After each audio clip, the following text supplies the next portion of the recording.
தற்சமயம் வாழ்க்கையில நம்ம சந்திக்கக்கூடிய பல தொந்தரவுகள், மன சஞ்சலங்கள், மனக்கசப்புகள், நம்ம ஃபேஸ் பண்ண இழப்புகள், ராகுவினால் என்னென்ன வரும்? சட்ட சிக்கல்கள் வரும், உடல்ல பிரச்சனைகள் வரும், ஆரோக்கியத்துல மிகப்பெரிய பிரச்சனை வரும், மனசு ஒரு இடத்துல ஸ்திரமா இருக்காது, அப்படியே ஒரு ஸ்டெபிலிட்டி இல்லாம அன்ஸ்டேபிளா சுத்திக்கிட்டே இருக்கும், ஒரு முடிவு எடுக்க முடியாம, டிசிஷன் எடுக்க முடியாம ஒரு தவிப்பு இருக்கும்.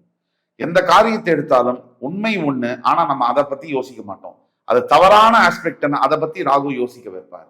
இப்படி தவறான பாதைகள் சில சிம்மராசி நேயர்கள் கடந்த 2 வருஷத்துல ராகுவுடைய பார்வையினால தவறான பழக்க வழக்கங்கள், புகைப்பிடிப்பது, குடிப்பது போன்ற பழக்கங்களை தொடங்கி இருப்பாங்க, செய்யவும் ஆரம்பிச்சிருப்பாங்க கண்டினியூஸா, கன்சிஸ்டன்டா. இந்த மாதிரி காலகட்டங்கள்ல ராகு சாதாரண கிரகம் இல்லை.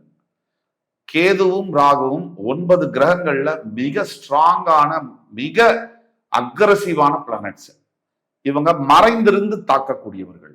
எப்பேற்பட்ட ஜோதிட வல்லுநர்களுக்கும் கூட ராகுவை கேதுவையும் பிறப்பு ஜாதகத்துல கொஞ்சம் துல்லியமாக கணிப்பது என்பது கொஞ்சம் கடினமான வேலை. அந்த மாதிரி இருக்கக்கூடிய ஷேடோ பிளானட்ஸ் ராகுவினால் தற்சமயம் சிம்மராசிக்கு வரக்கூடிய பிரச்சனைகள், ராகுவினால் வரக்கூடிய தொந்தரவுகள்